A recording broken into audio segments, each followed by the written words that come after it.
The exodus from Afghanistan continues. The Western forces are long gone, and now the last vestige of international presence could be on its way out. I'm talking about the United Nations. The UN says it could wind up Afghan operations by the month of May. That's next month. The reason? The Taliban. Who else? Earlier this month, the Taliban issued another order for women. Don't work for the UN, they said. It was probably the last remaining job for Afghan women. They've been banned from schools, banned from media, banned from sports. So aid agencies were like a last resort. Now even that is gone. At first, the UN asked its female employees to stay at home. Around 600 of them are on the UN payroll. They also tried negotiating with the Taliban. I guess lessons are never learned. Either way, the final decision is to leave the country. If that does happen, it would be a major blow to ordinary Afghans. Almost two-thirds of the population requires aid this year. That's around 28 million people.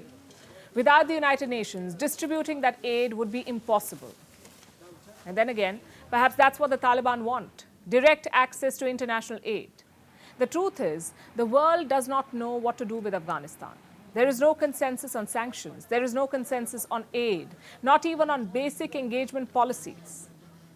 Let me explain what I'm talking about. This news came out on Tuesday. Take a look at the headline.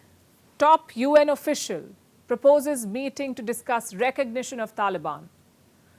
That top official is the UN's Deputy Secretary General. He wants to convene a meeting of foreign envoys to get them in the same room and get them talking, and eventually to put the Taliban on the path to recognition.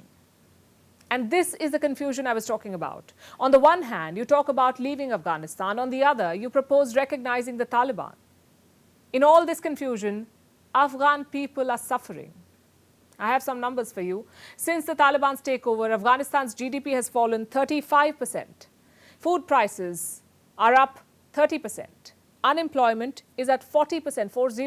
The United Nations says Afghanistan is the worst humanitarian crisis in 2023. Not Syria, not Yemen, it's Afghanistan. The country will need $4.6 billion in aid this year. Without the United Nations, who will distribute that aid? Well, I know who shouldn't: the Taliban. Like all conflicts, Afghanistan too has been put on the back burner. There is no interest in Washington or London or Brussels to resolve it. Take the G7 Leaders Summit in December last year. Ukraine and Russia were mentioned more than 20 times each in their joint statement. Guess what wasn't? Afghanistan.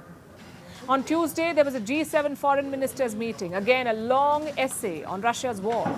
But Afghanistan was pushed down to issue number 6. Some condemnations, some virtue signaling, and job done. The fact is, Afghanistan has become dispensable for the West. Their new project is Ukraine. It's the harsh and heartbreaking reality for 40 million Afghans. But countries like India have a role to play here. New Delhi must ensure that Afghanistan does not become a forgotten crisis. That's what happened in the 1990s. Once the Soviets left, the world lost interest in Afghanistan. And guess who benefited from that? Pakistan and the Taliban.